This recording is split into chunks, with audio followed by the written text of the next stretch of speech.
Amém. Graça e paz, meus irmãos, amigos. A vida é bela. E a vida é bela porque o Senhor é o nosso refúgio todos os dias. Do dia 1º de janeiro de 2023 até hoje, 31 de dezembro, o Senhor se manteve o mesmo que Ele é, que Ele era e que Ele há de ser. E é sobre isso que nós vamos discorrer nessa manhã, através da explicação da Escritura Sagrada. Nós queremos aqui hoje evidenciar que a graça de Deus é o verdadeiro refúgio do seu povo. Somente em Deus nós podemos lidar com a passagem do tempo, e nada melhor do que pensar em passagem do tempo hoje, 31 de dezembro. Com a graça de Deus, nós podemos lidar com os dias que passam voando e com a fragilidade da nossa existência humana. Nós somos mortais. A vida é bela. Esse é o título de um vencedor de 3 prêmios Oscar no ano de 1999. Nesse filme é retratada a vida de um judeu italiano por nome Guido Orefice. Ele tinha um filho, um garoto pequeno, idade infante, nessa idade aqui dessas crianças, né? E o nome do filho, Josué. Então Guido, não percam os nomes aqui, Guido pai, Josué o filho. No filme A Vida é Bela, nós somos levados pelo contador da história até os campos de concentração nazistas. E todos nós sabemos que nos campos de concentração as maiores atrocidades da história da humanidade foram cometidas de forma genocida contra o povo judeu. Guido, o pai, e Josué, a criança, então são prisioneiros na guerra, e mais, eles são refugiados em campos de concentração. Na verdade, são vítimas, né, dos campos de concentração e do massacre do sistema político nazista. No enredo, Guido, um homem muito criativo e inteligente, usa a imaginação para proteger o seu filho Josué de todo o trauma psicológico e físico que aquele cenário caótico de extermínio poderia lhe acarretar. Ele convence o garoto de que tudo que está acontecendo, aquela fumaça que sai pelas chaminés, o barulho das sirenes, o barulho das explosões, as filas com pessoas em pele e osso, dirigindo-se sem saber às câmaras de gás, tudo aquilo, na narrativa de Guido, pai, para o seu filho Josué, não passava de uma brincadeira cujo alvo final era um jogo, né? As crianças adoram jogos, né? Tiro pelos meus filhos. E o alvo daquela brincadeira seria coletar pontos para no final, em vencendo o jogo, eles entrarem juntos num tanque de guerra. Então essa é a história do filme. É uma história realmente de emocionar e de chorar. Você vai aos extremos em poucos segundos, porque você vê a catástrofe, a atrocidade humana, a dura realidade do genocídio de um lado, e de outro a proteção, a alegria e o sorriso da criança em meio à guerra. Josué se sente seguro. Na cabecinha da criança tudo era apenas um joguinho. Ao fim da história, porque a vida é bela, mas é cruel, Guido morre no campo de concentração. Ele não sobrevive, assassinado pelos nazistas, mas Josué, após a derrota de Hitler, é libertado pelos aliados e o jogo acaba. Ao final do filme nós vemos Josué feliz, sem saber o que estava acontecendo, sem saber o que acontecera naquele massacre, adentra o tanque e vence o jogo. A guerra acabou. Game over. Josué está são e salvo.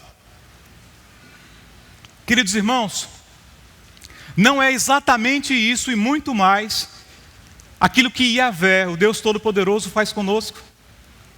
Nós não estamos em uma guerra, em um mundo cruel, mas experimentando a beleza da vida através do refúgio das asas do nosso Redentor. Muito mais o Senhor não tem feito conosco, nos protegido das atrocidades e nos aninhado debaixo das suas asas. Ele nos cerca em volta. 1000 caem a um lado, 10.000 caem à direita, mas nós somos protegidos à sombra das asas do Todo-Poderoso. Deus permanece conosco. Ele é o nosso refúgio. A graça do Senhor é o nosso refúgio em todo o tempo. É do que trata o sermão de hoje. A graça de Deus é verdadeiro refúgio que nos ajuda em um meio caótico, em um mundo caótico, a enfrentar a nossa efemeridade, o nosso tempo breve e a nossa fragilidade, a nossa mortalidade. Eu convido você agora a lermos juntos a palavra do Senhor, Salmo 90, Salmo de Moisés, homem de Deus. Leremos aqui apenas alguns versículos, por enquanto. Salmo 90, a palavra do Senhor diz assim, verso 1. Senhor, Tu és o nosso refúgio sempre, de geração em geração. Verso 2. Antes de nascerem os montes e de criares a terra e o mundo, de eternidade a eternidade, Tu és Deus. Convido você agora a ler o verso 12, que diz assim: ensina-nos a contar os nossos dias, para que o nosso coração alcance sabedoria. Louvado seja Deus. Estamos aqui diante do salmo mais antigo da Escritura. Escrito por Moisés, homem de Deus. Aliás, pouquíssimas vezes a Escritura alcunha algum homem com essa designação, homem de Deus. Moisés é um desses homens de Deus na Escritura. E esse salmo já serviu de consolo, com certeza já embalou o sono de muitos dos nossos irmãos da igreja do Velho e do Novo Testamento e da igreja ao longo da história. Só para mencionar, Lutero, por exemplo, escreveu a sua canção da Reforma, muito conhecida por nós, Castelo Forte, inspirado exatamente nas palavras e na estrutura poética deste livro. Castelo Forte é o nosso Deus, espada e bom escudo. É preciso lembrar também que o organizador do saltério, dos salmos, se valeu deste Salmo 90, na estrutura de organização dos salmos.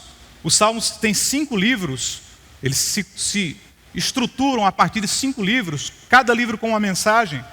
E esse salmo abre o 4º livro do saltério, sendo uma resposta ao livro 3, mais especificamente aos salmos anteriores. Então os salmos não são apenas antologias poéticas que devem ser lidas de forma aleatória, mas há uma estrutura de leitura, há uma sequência. No Salmo 88 e 89, o salmista é pessimista, porque o organizador quer retratar a prisão, o exílio. O povo judeu estava exilado, sob domínio da Babilônia. Então são salmos tristes. O Salmo 88 é o salmo talvez mais triste da Escritura. Ele não termina com um final feliz, uma gratidão. É tristeza, é lamento. Mas irmão, lamentar é pecado? Não, lamentar é bíblico. A maioria dos salmos é de lamento. Murmurar é uma coisa, reclamar. Mas lamentar, derramar suas lágrimas no odre de Deus, Davi fazia. No Salmo 50 ele diz: derrama as minhas lágrimas no teu odre.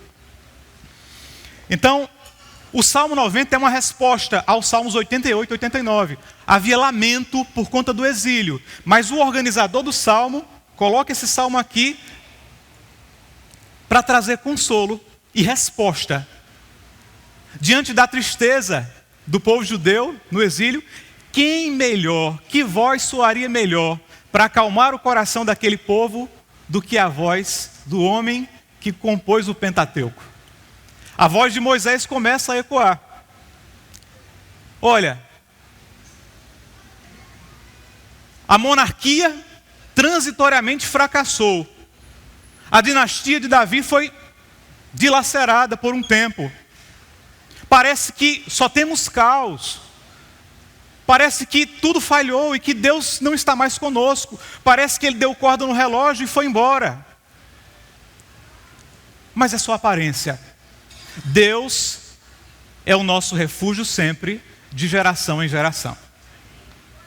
Os reis passaram, mas o Senhor é fiel.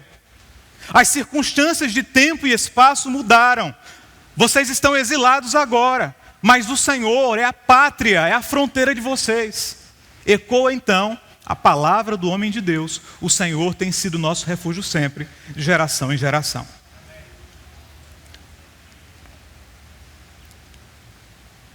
Moisés, portanto, é o autor desse livro, e ele vai lembrar o povo isso. O Senhor é refúgio. E se havia um homem que sabia lembrar acerca das coisas que haviam passado e quem era Yahvé, o Todo-Poderoso, esse era Moisés.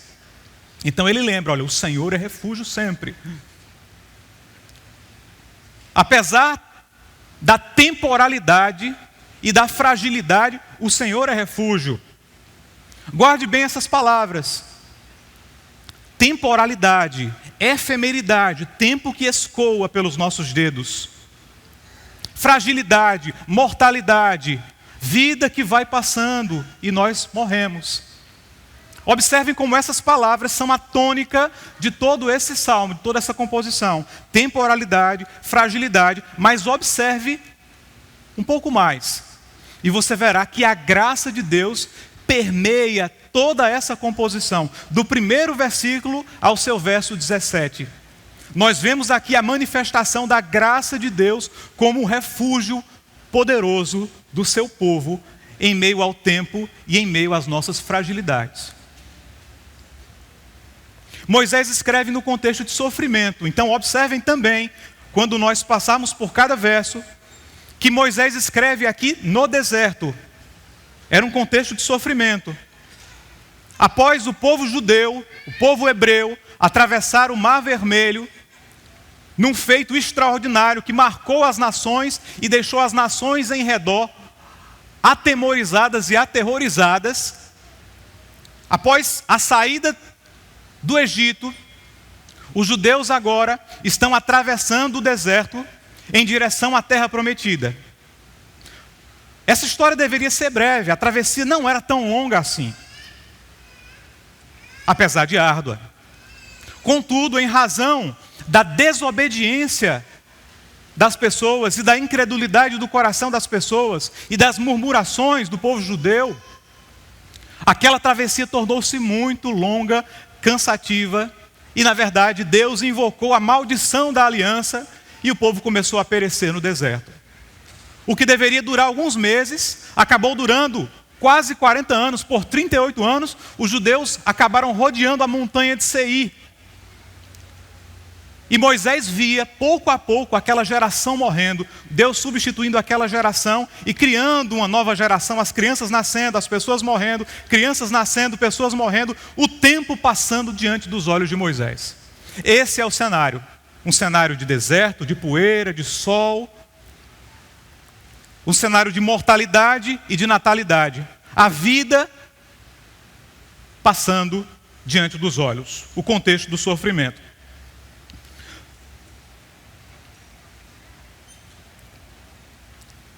E vamos aqui ao primeiro ponto. Por graça, o Deus eterno refugia pessoas temporais.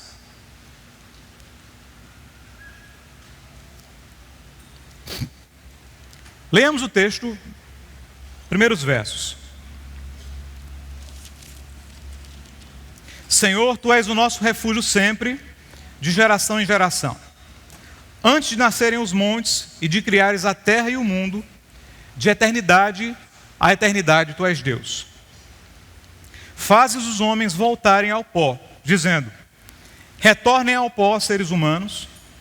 De fato, 1000 anos para Ti são como o dia de ontem que passou, como as horas da noite. Moisés abre esse salmo invocando o que há de mais característico na forma da poesia hebraica: a imagem. É impossível ler uma poesia hebraica, um salmo, ou uma canção hebraica espalhada ao longo da Escritura, sem se deparar com imagens. Você lê um salmo, enquanto lê um salmo, sempre você vai sentir um perfume de flor, do lírio do campo. Sempre você vai ser levado pela mão de Deus a andar por pastos verdejantes, ou você vai se assustar um pouco com o vale da sombra da morte. É impossível ler um salmo e não sair com os cabelos molhados, com gotas de óleo, que saem da barba de Arão e descem por todo o seu corpo. A imagem é a grande característica da poesia hebraica. Nós entramos no cenário e nós sentimos o cheiro, as sensações. Os salmos mexem com os nossos sentidos. E aqui Moisés traz uma imagem muito forte para nós nessa manhã. A imagem de um refúgio. Como as crianças falaram, talvez um castelo. E essa imagem do refúgio, um refúgio que dura no tempo, um refúgio que não passa, é utilizada para retratar a eternidade do Senhor. Yahvé, como Deus eterno, é esse atributo incomunicável do Senhor que é colocado em relevo aqui pelo homem de Deus. Senhor, Tu és o nosso refúgio. Tu duras para sempre, Tu és de eternidade a eternidade. Quem aqui já foi ao Forte de Santa Catarina, aqui em Cabedelo, consegue perceber a solidez da construção. São quase 500 anos de fortaleza, que já resistiu a ataques de inimigos da além-mar, franceses, espanhóis, e que permanecem de pé. A imagem que Moisés invoca, todavia, não tem par, não tem igual. Essa fortaleza não dura só 500 anos. Não sofre com abalos sísmicos ou com ataques militares. Não é ameaçada pela variação das intempéries do clima. Não. Esse refúgio é estável e seguro eternamente. Os montes podem se abalar. Tudo pode cair. Mas esse refúgio vai ficar de pé. Moisés quer nos transportar do caos, do extremo caos do deserto, a segurança salvadora de um refúgio. Senhor, Tu és o nosso refúgio de geração em geração. Agora pensem no cenário. As pessoas para quem Moisés está escrevendo, elas estão inseguras, estão no deserto. Elas estão apreensivas com os dias futuros. Olha, estão morrendo, o que vai acontecer conosco? Então Moisés inicia a canção com a palavra mais linda que pode existir na Escritura. Moisés começa: Senhor, podemos parar aqui. Adonai é a palavra que Moisés utiliza para invocar Deus. Adonai. Adonai é refúgio. Aqui o nome que Moisés utiliza de Deus indica senhorio. O nome Adonai tem o peso de um senhor, tal como um senhor diante dos seus servos. Portanto, Moisés está invocando o senhorio de Deus em meio ao sofrimento, em meio ao caos. Às vezes é fácil invocar o senhorio de Deus quando as coisas estão bem. É fácil invocar o senhorio de Deus depois que você atravessa o Mar Vermelho e vê os milagres acontecendo no Egito. E Moisés invocou também o nome do Senhor nessa circunstância de bonança. Está lá em Êxodo, o cântico de Moisés. Moisés cantou ao Senhor na bonança. Agora, reconhecer senhorio na dificuldade no deserto, essa é a grande provação. E Moisés está dizendo: Senhor, Senhor, Adonai, Tu és o nosso Adonai. Moisés vai dizer: Senhor, Tu és o nosso refúgio, a nossa habitação. No cenário exterior, de fato, Deus estava habitando com o seu povo. Havia um tabernáculo ali, em que Deus se fazia presente de forma gloriosa. O fogo de Deus desceu sobre o altar do holocausto, e eles viram a glória do Senhor. No Monte Sinai também, um projeto que antecedia o tabernáculo, eles viram a glória de Deus. No Êxodo, o Monte Sinai fumegando, a glória de Deus, poderosa, tremenda. Deus habitando com o seu povo, mas Moisés não está falando aqui apenas do tabernáculo. Ele não está fazendo apenas um elogio à presença tabernacular do Senhor. Até porque o tabernáculo, ele tinha menos de 40 anos de existência. Moisés está falando da habitação em geral de Deus com o seu povo. De Deus como um refúgio sempre que atravessa o tempo. De um Deus que é sempre fiel.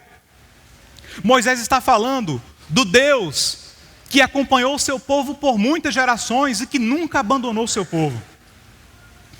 O Deus de Abraão.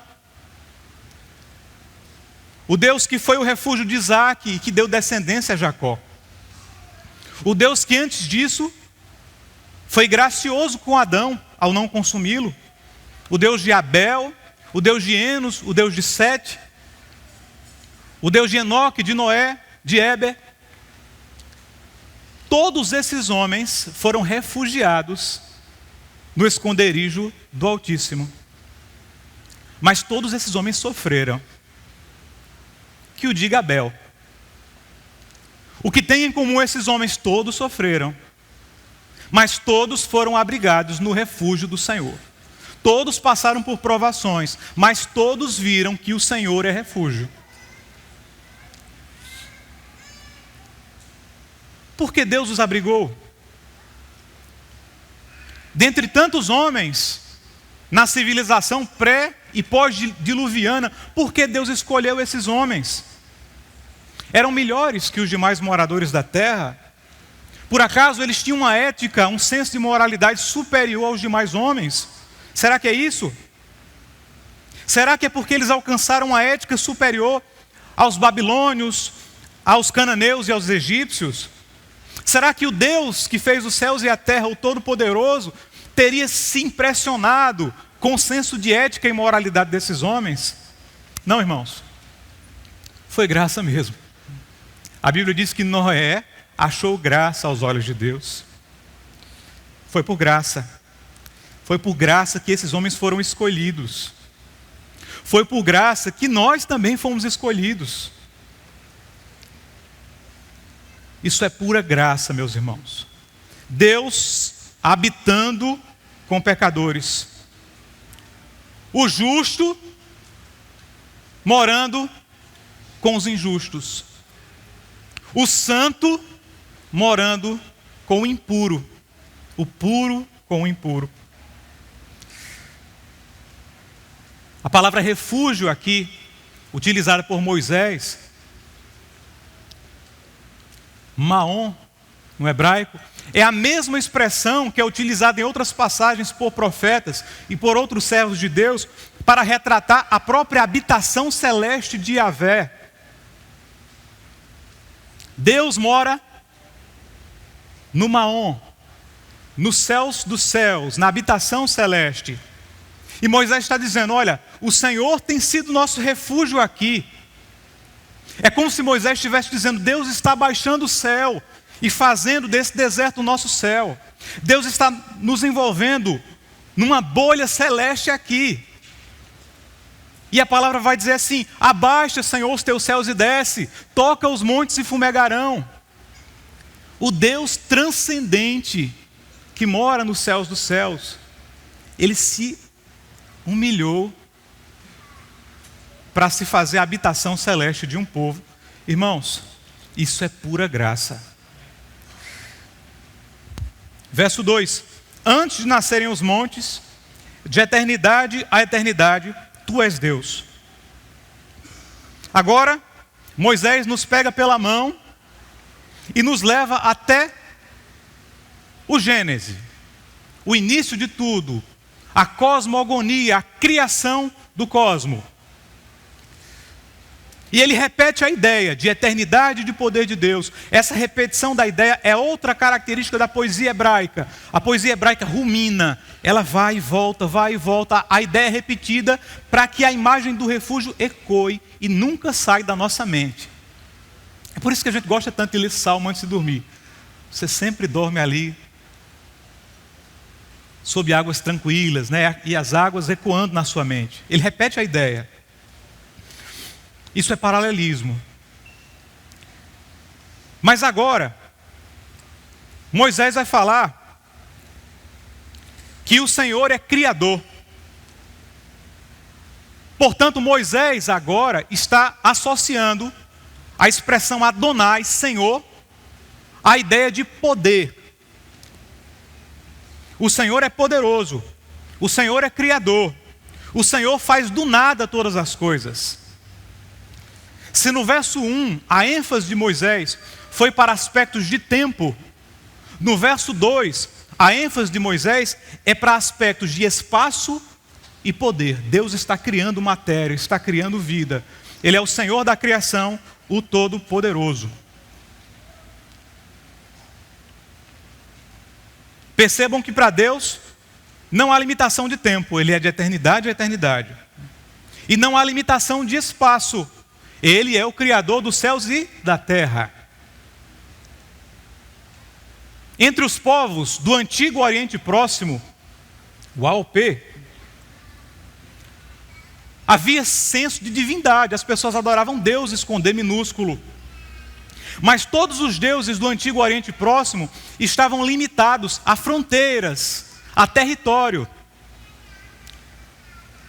Havia os deuses cananeus, Baal, Dagon, mas o poder desses deuses com D minúsculo estava distrito àquela circunscrição territorial. Havia deuses entre os egípcios, Tot, da lua, o próprio Nilo era um deus, o próprio faraó, mas o poder deles estava limitado ao território.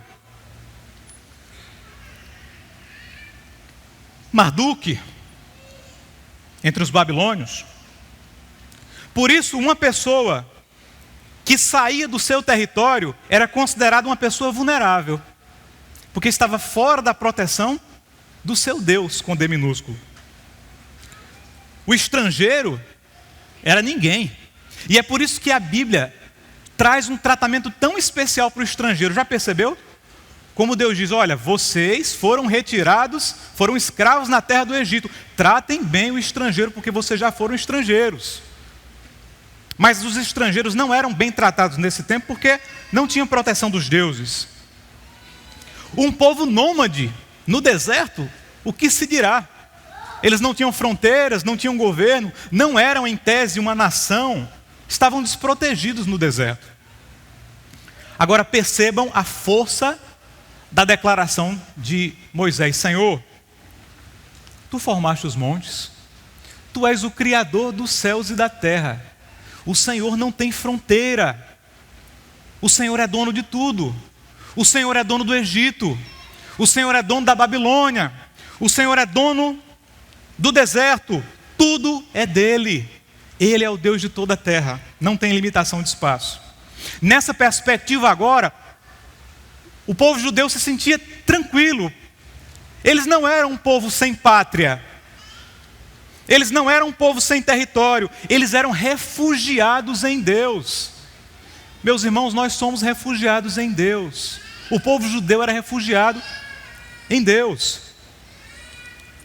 Suas fronteiras eram o próprio Deus cercando. Tu me cercas em volta, e sobre mim tu pões a tua mão. O seu governo era o cetro do próprio Yahvé com eles no tabernáculo. Eles eram o próprio povo de Deus. Vós sois sacerdócio real e nação santa. Moisés então inicia um contraste entre a duração da vida humana e a eternidade de Deus. Ele começa a falar agora sobre a passagem dos nossos dias.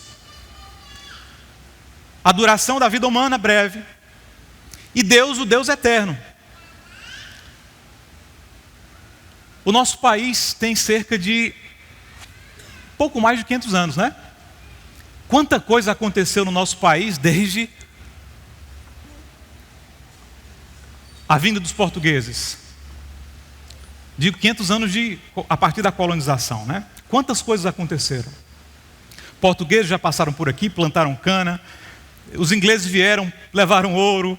Depois, Deodoro da Fonseca proclamou a República. Ulisses Guimarães falou que a nossa Constituição atual é a Constituição Cidadã. Irmãos, livros e livros de história para nós. Pois para Deus é só meia-noite de um sono. É só meia vigília da noite. É como se fosse 1h30 para Deus. Não é nada. É a eternidade de Deus. Os irmãos já pararam para pensar, pastor Renan já, como esse ano correu rápido, como passou. Ontem foi janeiro, a gente já está aqui em dezembro, fechando o ano. Tudo passa muito rápido. Queridos irmãos, se é assim, se Deus é o refúgio do seu povo, se nós estamos refugiados na graça, nós podemos ter descanso em Deus. É certo que nós estamos sempre cercados por aflições, sempre estamos no meio de um deserto de angústia. Somos povo de Deus, é verdade, somos crentes, é verdade, mas nós sofremos, e sofremos muito, inclusive porque somos crentes. Estamos sempre passando por dificuldades, nem sempre acordamos bem, nem sempre dormimos bem, nem sempre as contas estão em dia, ou as finanças estão como deveriam, ou nem sempre a nossa saúde é como nós gostaríamos que fosse, nem sempre os nossos filhos estão onde nós gostaríamos que eles estivessem, nem sempre as coisas estão bem. Mas você consegue perceber que apesar dos nossos desertos, Deus prepara para nós uma mesa no meio do deserto, e nós podemos celebrar com Ele, comer com Ele junto à mesa. Você consegue perceber que você pode realmente descansar em Deus, porque Ele se dobrou para habitar com você? Se você ainda não consegue, meu irmão, minha irmã, leia, releia e leia mais uma vez esse salmo, até que as palavras de Moisés ultrapassem a barreira do seu intelecto e elas tomem por completo o seu coração. E você possa experimentar a sensação do deleite da habitação de Deus, porque o céu está entre nós.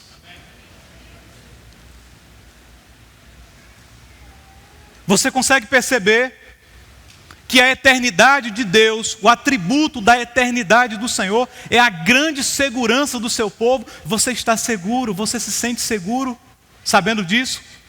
Talvez você tenha vindo à casa do Senhor hoje com muitas inseguranças, perspectivas, lembranças de frustrações.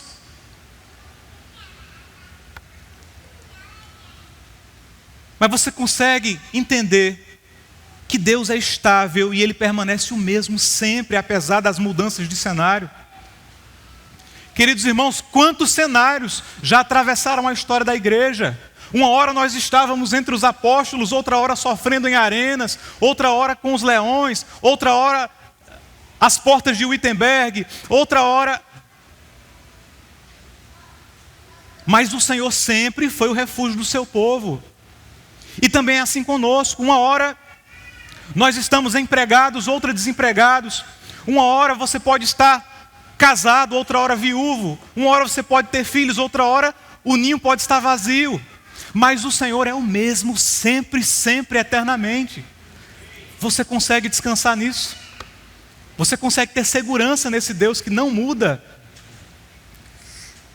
Tudo pode mudar e Deus é o mesmo. É o Senhor do tempo e da história. É o Alfa e o Ômega, o princípio e o fim. O Pai da eternidade também é o príncipe da paz.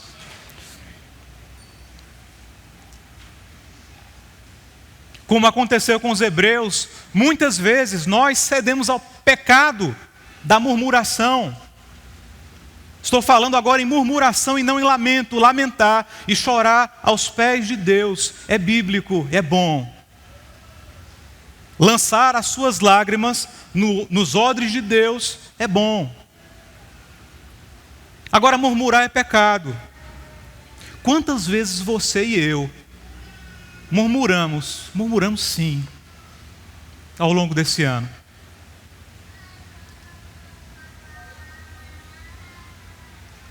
Você consegue perceber agora que nós não temos razões reais para murmurar? Que nós já recebemos muito mais do que nós mereceríamos receber? Irmãos, Deus habita conosco. Essa é a maior liberalidade, o maior presente que nós podemos ter. Emmanuel, é Deus conosco. Está presente sempre. Comigo. Com você. Percebe o paradoxo? Percebe como é contraditório e louco?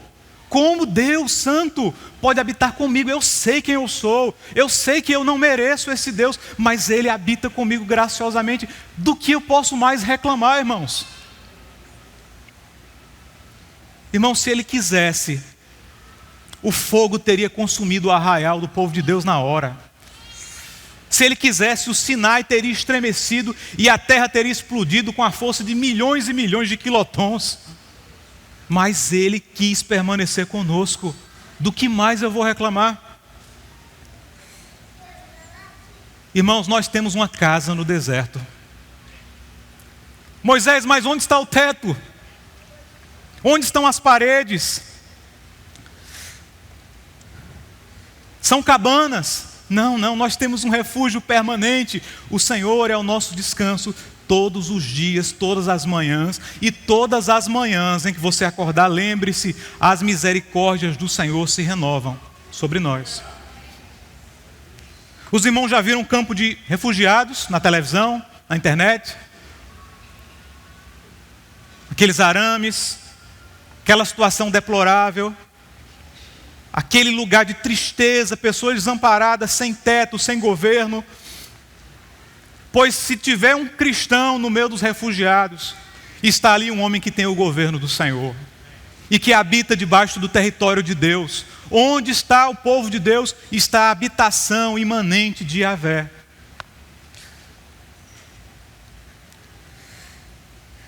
Queridos irmãos, até aqui o Senhor nos revelou a sua graça pela Escritura nesses 4 primeiros versos. Agora nós vamos a um novo ponto em que Deus vai manifestar, através dos próximos versos, a sua ira santa.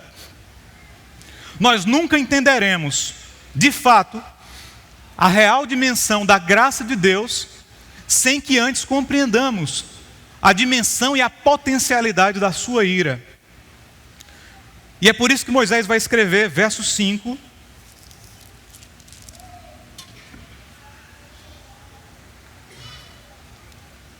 como uma correnteza, tu arrastas os homens. São breves como o sono. São como a relva que brota ao amanhecer. Germina e brota pela manhã, mas à tarde murcha e seca. Somos consumidos pela tua ira e aterrorizados pelo teu furor. Conheces as nossas iniquidades, não escapam os nossos pecados secretos à luz da tua face. Todos os nossos dias passam debaixo do teu furor, vão-se como um murmúrio. Os anos de nossa vida chegam a 70 ou 80 para os que têm mais vigor. Entretanto, são anos difíceis e cheios de sofrimento, pois a vida passa depressa. e nós voamos. Quem conhece o poder da tua ira, pois o teu furor é tão grande como o temor que te é devido. Moisés prossegue agora em descrever a brevidade da vida humana. A vida é breve como sono. Sono. Passamos como uma correnteza, mais uma imagem que Moisés traz, correnteza. Já viram a velocidade com que os rios correm? Pela televisão ou em loco, alguém já viu aqui como é rápida a água que corre à beira das cataratas do Iguaçu? Nós somos arrastados pelo tempo até as cataratas da morte. Você consegue ouvir o barulho da queda d'água? A morte é logo ali.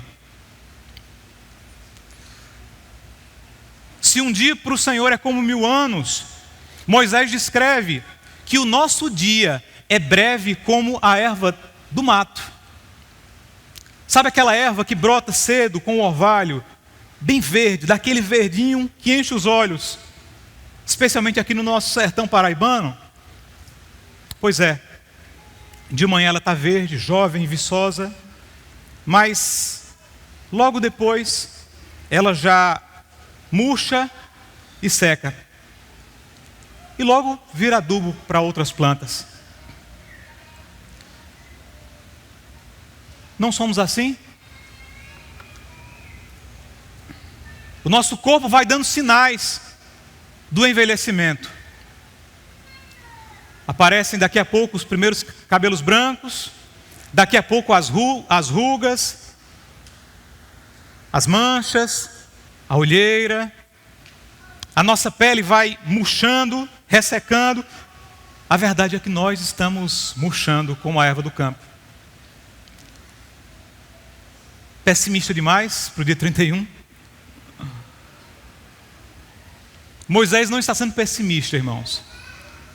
Moisés não está tratando aqui de otimismo na primeira parte e pessimismo na segunda. Não, é realismo mesmo bíblico, é a verdade nua e crua da Escritura. Estamos passando. Verso 7. Até o versículo 11. Moisés vai responder a 3 perguntas centrais sobre a ira de Deus. Primeiro, por que Deus está irado? Segundo, qual a dimensão da ira de Deus? Qual o tamanho dessa ira? Terceiro, qual a consequência dessa ira do Senhor? São perguntas que serão respondidas poeticamente pelo homem de Deus. No verso 8, ele trará a resposta à primeira pergunta. Por que Deus está irado? Leamos juntos, verso 8. Conheces as nossas iniquidades, não escapam os nossos pecados secretos à luz da tua presença. Por que Deus está irado? Deus está irado por causa dos nossos pecados. Deus está irado porque Ele é um Deus santo. E nós somos pecadores. E todos os dias o nosso pecado, o nosso desvio, afronta a santidade do nosso Criador. O nosso pecado está patente aos olhos dele porque Ele é onisciente. Ele está presente quando você peca. Ele está presente quando você erra. Frente a frente com você, você nem percebe. Mas lá está o Altíssimo sendo afrontado pelo seu pecado. Não há nada encoberto diante dos olhos de Deus. A justiça do Senhor não é como a nossa, ela não é cega. Deus vê tudo, não há debaixo do tapete para Yahvé. E não, diferentemente do que pensam muitos filósofos que influenciam a nossa filosofia, psicologia, nós não somos bons. Às vezes você pensa que é bom, você ouviu isso muito, né? Você é bom, não é assim à luz da palavra, nós não somos bons, essa é a verdade. Diferentemente do que pregaram os iluministas, Locke, Rousseau, o homem não é bom. A nossa vocação não é para liberdade, igualdade e fraternidade, como diz o lema francês da Revolução. Não, a nossa vocação real é para a opressão, injustiça e dominação do próximo, ou não. Olhe os livros de história e tudo ficará mais claro. Nós tentamos mudar, fazemos reformas e reformas e reformas, revoluções e revoluções, mudamos o cenário político, social, cultural, mas continua ali Caim matando Abel. Continua ali a violência nos dias de Noé, a promiscuidade sexual, e nós chamamos tudo isso de revolução. Não é assim o ser humano, o cenário não é o mesmo na realidade. Nós não somos bons e Deus está irado. Somos pecadores nas mãos de um Deus irado. Tem misericórdia, Senhor, de nós. E qual a dimensão da ira de Deus? Verso 11 vai responder: quem conhece o poder da tua ira? Pois o teu furor é tão grande como o temor que te é devido. Queridos irmãos, qual o tamanho do amor de Deus? Infinito. Qual o tamanho do tempo de Deus? Ele não tem tempo, ele está fora da existência humana, ele é de eternidade a eternidade. Qual o tamanho da ira de Deus? Se os atributos de Deus, eles são sempre potencializados a infinito, a ira dele também é santa, eterna e infinita. Por isso que Moisés vai dizer: Senhor, quem conhece o poder da tua ira? Ela é infinita. Parece que para abrandar a mensagem do Evangelho, nós somos tentados muitas vezes, nós crentes, a superestimar outros atributos de Deus e a esquecer o tamanho da ira de Deus. Mas o texto não deixa dúvida sobre o tamanho da ira de Deus.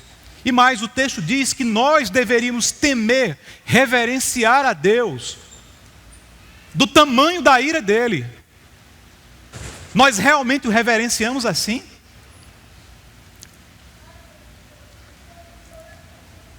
E agora a consequência. Qual a consequência da ira de Deus? Verso 10. A consequência é essa: os anos de nossa vida chegam a 70 ou 80 para os que têm mais vigor. Entretanto, são anos difíceis e cheios de sofrimento, pois a vida passa depressa e nós voamos. Consequência da ira: mortalidade, fragilidade. Morremos. Por que morremos? Porque pecamos. De quem é a culpa? É de Deus? Não, a culpa é nossa. Às vezes somos tentados a achar que o vilão da história é Deus, mas na verdade o vilão da história sou eu. Quando Moisés fala aqui em idade, eu já vou acalmar alguns, né? Ele não está querendo ser dogmático, tá, irmãos? Até porque Moisés viveu 120 anos. Então o objetivo aqui não é expressar que a vida humana ela dura até 80 anos de idade. Não é isso. O que ele está querendo dizer é que a vida é breve. E na brevidade da vida, nós passamos por muito sofrimento. Além de ser curto, é curto e difícil. Moisés está dizendo que a nossa vida não é uma caminhada lenta. Nós não estamos em procissão, chegando à queda d'água. Não. Nós corremos. É um sono. É um voo livre. O tempo passa e nós voamos. O homem está em queda livre, à beira da morte. Como então nós vamos, igreja, irmãos, amigos, nos comportar diante da poderosa ira de Deus? O que um Deus irado espera de pecadores como nós. Primeiro, se a ira de Deus é uma ira santa e infinita, nada do que eu faça, e aqui está o paradoxo, nada do que eu faça ou deixe de fazer é capaz de aplacar a ira de Deus. Como assim, meu irmão? Nada do que eu faça ou deixe de fazer é capaz de aplacar a ira de Deus. Eu poderia sacrificar 1000 ovelhas como um judeu. Eu poderia ser caridoso e fazer boas obras, entregar todos os meus bens aos pobres. Ou poderia me autoflagelar ou viver isolado no mosteiro para tentar não pecar mais. Seria impossível.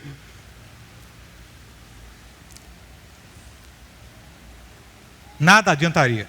Um Deus santo, cuja ira é infinita, demanda um sacrifício, um pagamento de dívida pelos nossos pecados, infinitamente poderoso, que possa nos salvar.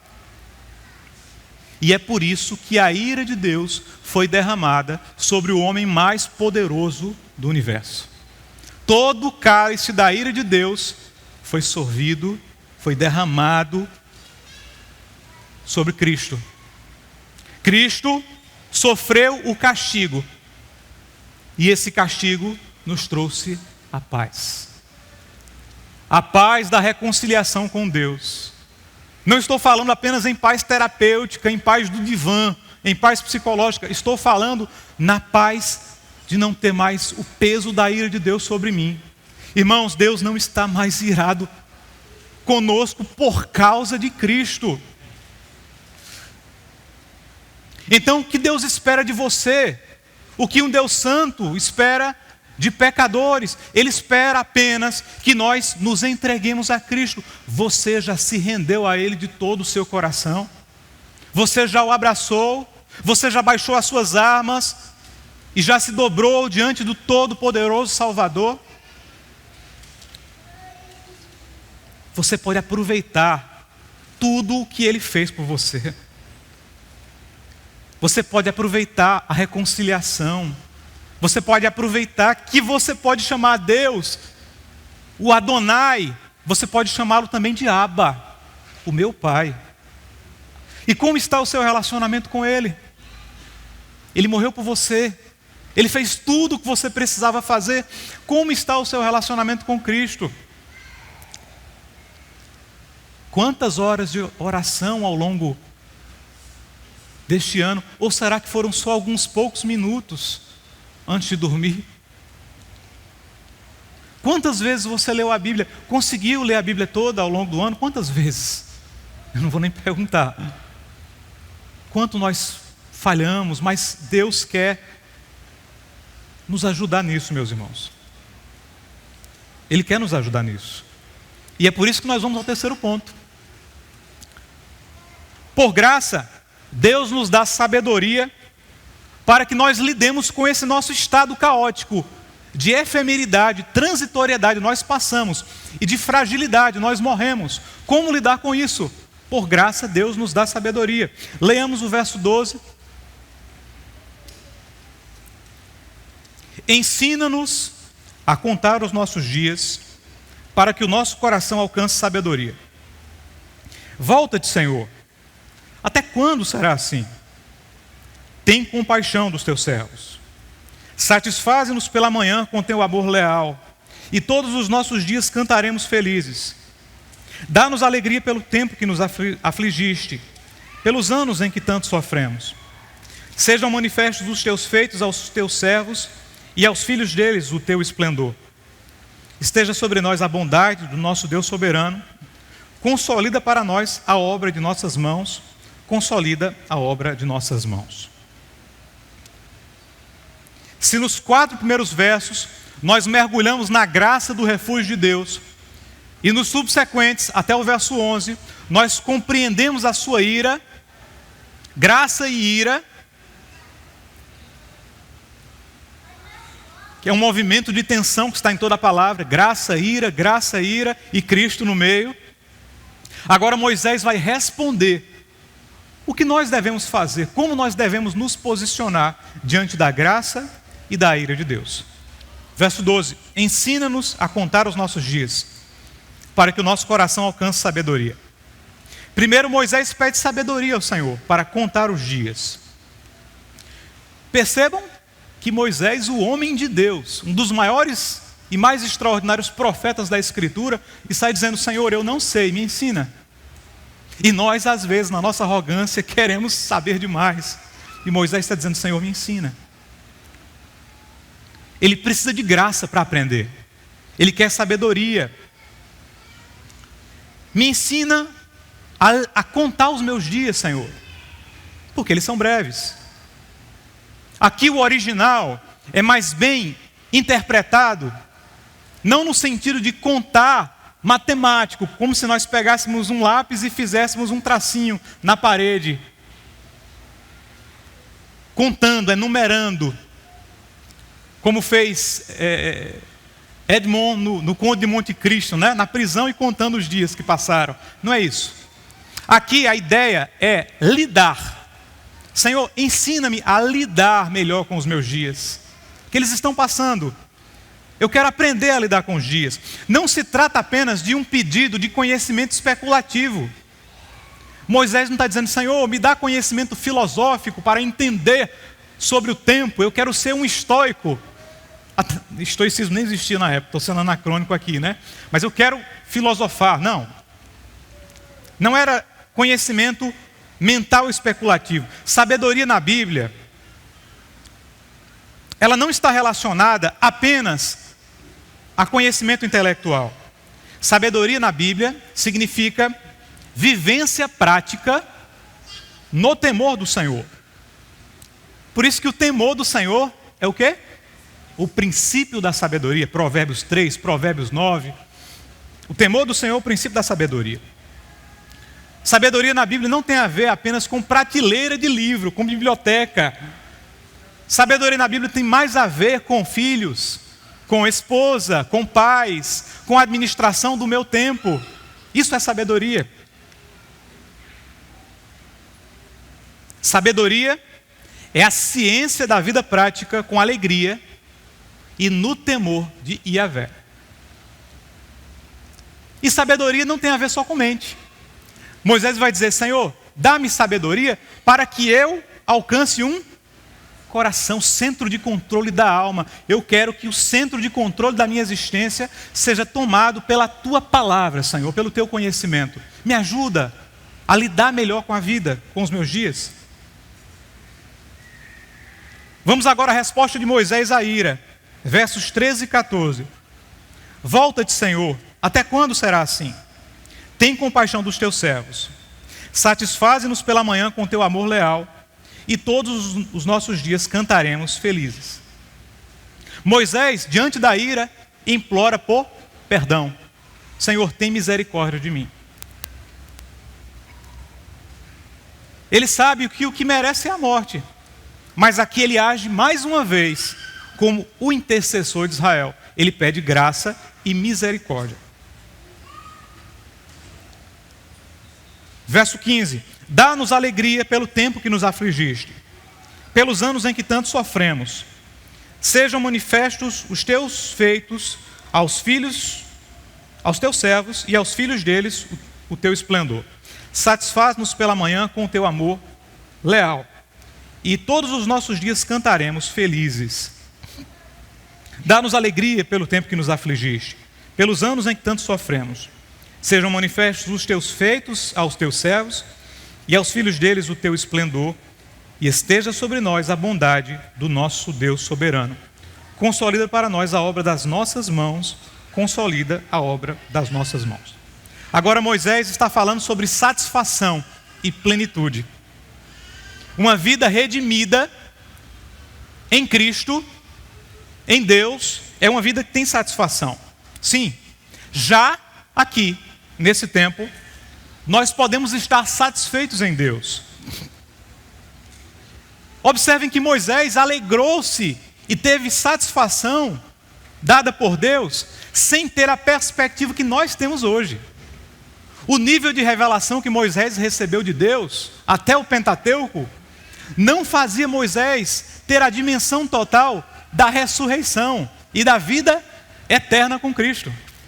Se ele se alegrou sem essa revelação completa, quanto mais nós devemos nos alegrar por sabermos que em Cristo nós temos plenitude de vida e alegria. Satisfação. Em Deus é possível encontrar satisfação. Queridos irmãos, já finalizando aqui a nossa pregação, de fato, precisamos reconhecer que nós temos um problema com o tempo, não é mesmo?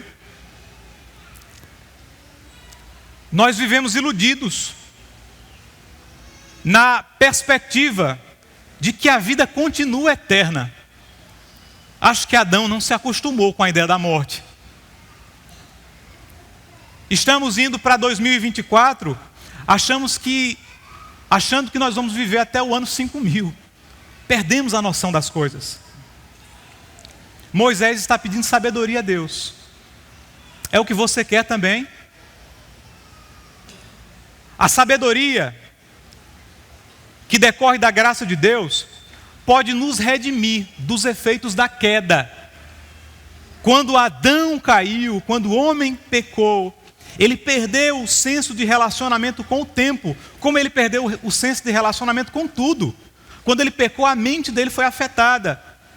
O sexo alterou, a amizade alterou, a relação com as coisas alterou. Ele passou a ser dominado pelo sexo, pelas coisas, pelo tempo. Tudo alterou, mas em Cristo, com a sabedoria que decorre da graça de Deus, nós podemos ter a reversão desse efeito na redenção do tempo que há em Cristo Jesus.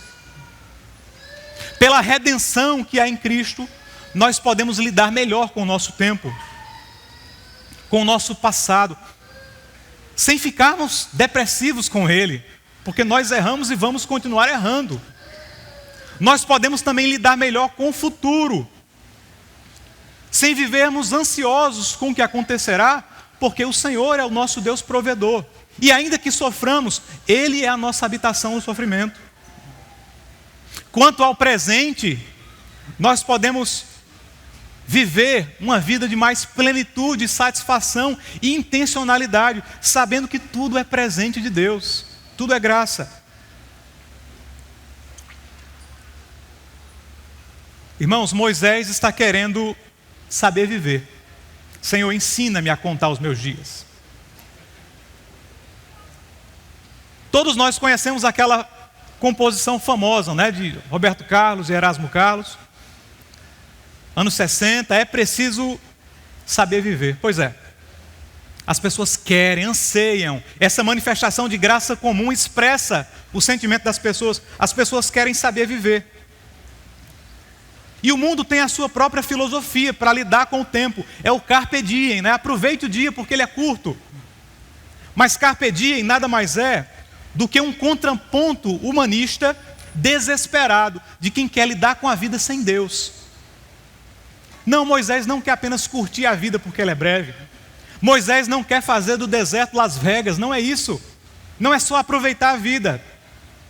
Moisés quer sabedoria para viver a vida no temor do Senhor, aproveitando tudo que Deus pode proporcionar. Os pais aqui sabiam que o nosso tempo de relacionamento com os nossos filhos vai decrescendo à medida que eles vão crescendo.